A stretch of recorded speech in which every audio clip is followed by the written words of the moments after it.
Sang tua menanyakan, berilah pertanggungan jawab atas urusanmu. Sang Tuhan pasti akan minta diperlihatkan dokumen-dokumen bukti seperti bond, kwitansi yang ia kerjakan.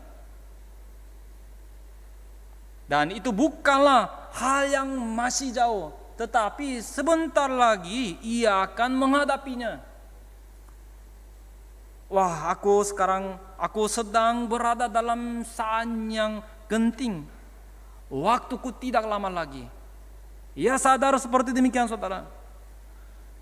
Aduh, jika aku dipecat, bagaimana aku bisa menemui keluargaku dan sanak saudaraku? Bendahara ini menyadari dengan tepat kondisi dirinya. Tapi masih ada waktu untuk memberi pertanggungjawaban.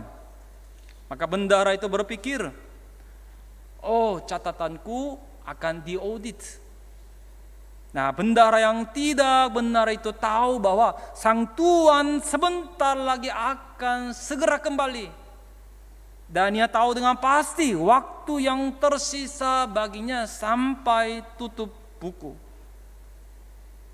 Ia tahu juga bahwa mata sang tuan yang tahu semuanya itu akan menghitung segala kehidupan dirinya yang telah lalu. Ia tahu bahwa segala pengurusan harta sang tuan sampai sejauh itu akan dibongkar dari A sampai Z. Juga ia tahu bahwa setelah itu ia akan diusir. Dan tidak ada lagi tempat kemana ia dapat pergi. Dan tidak ada pekerjaan yang ia bisa lakukan. Kita juga sama, saudara. Kita adalah manusia yang kapan saja bisa dipecat. Kita tidak tahu. Kapan bisa dipanggil kita tidak tahu. Tetapi kita belum terlambat, saudara, untuk memulihkan kegagalan dan penyesalan. Kita belum terlambat, percayalah, untuk mencurahkan kasih yang belum dicurahkan di hari-hari yang lalu. Kita belum terlambat, saudara. Jadi sebelum tahun 2020 ini berlalu, kita harus segera membereskan masa lalu kita. Kita harus membuat simpul dengan tepat, lalu baru menyambut tahun baru dengan bisa berdiri di hadapan Tuhan. Inilah ajaran yang bisa tarik di pembacaan hari ini. Kalau begitu pertanyaannya, apa prioritas yang harus kita lakukan di bumi ini? Bagaimana caranya untuk membayar hutang? Itu adalah penyampaian Injil. Coba saudara lihat pesan Yohanes Pembaptis. Dikatakan di Matius 3 ayat 2. Bertobatlah sebab kerajaan surga sudah dekat. Tuhan Yesus pun berkata di Matius 4 ayat 17. Bertobatlah sebab kerajaan surga sudah dekat. Dikatakan bahwa Yesus datang ke bumi ini untuk pemberitaan Injil. Lukas 4 ayat 43.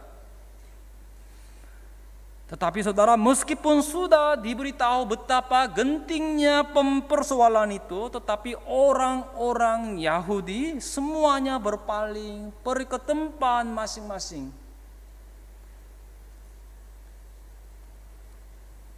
Jika kita sadar bahwa kerajaan surga sudah dekat, maka harus mempergunakan waktu yang ada dengan baik. Tahun 2020 masih tersisa 12 hari lagi termasuk hari ini sebagai waktu kelonggaran bagi kita untuk bertobat. Masih cukup waktu saudara, 12 hari. Maka saya sungguh berharap agar kita membuat simpul akhir tahun ini dengan baik, dengan segera duduk membuat surat yang baru dan bertobat. Kenapa orang-orang mengambil beraneka asuransi?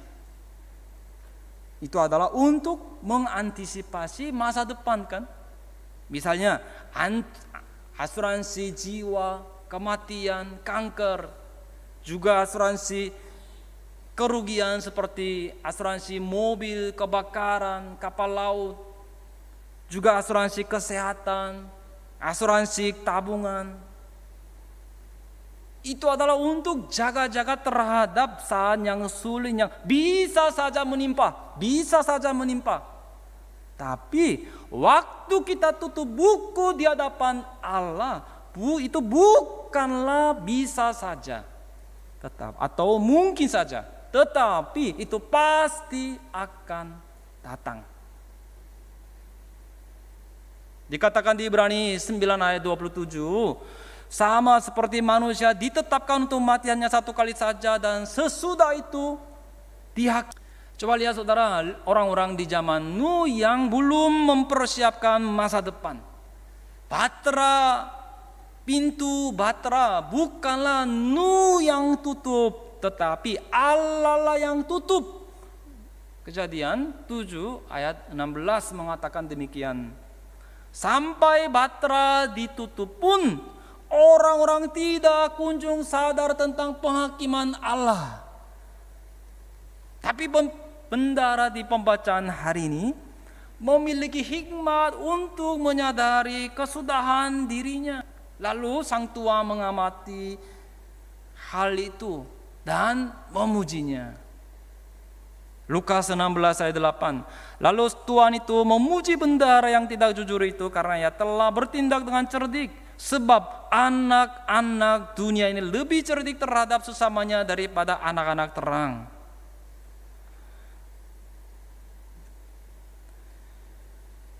Lebih cerdik terhadap sesama, lebih cerdik di generasi ini daripada anak-anak terang.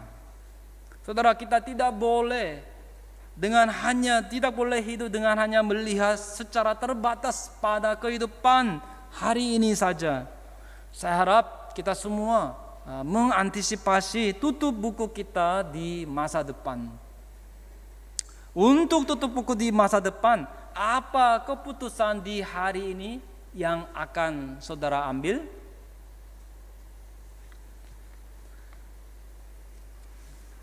Yang ketiga, persahabatan yang harus dijalin dengan mamun yang tidak jujur. Persahabatan yang harus dijalin dengan mamun yang tidak jujur. Setelah firman perumpamaan, sebagai kesimpulannya Yesus berkata, Lukas 16 ayat 9, dan aku berkata kepadamu, ikalah persahabatan dengan mempergunakan mamun yang tidak jujur, supaya jika mamun itu tidak dapat menolong lagi, kamu diterima di dalam kemah abadi. Kenapa disebut mamun yang tidak jujur?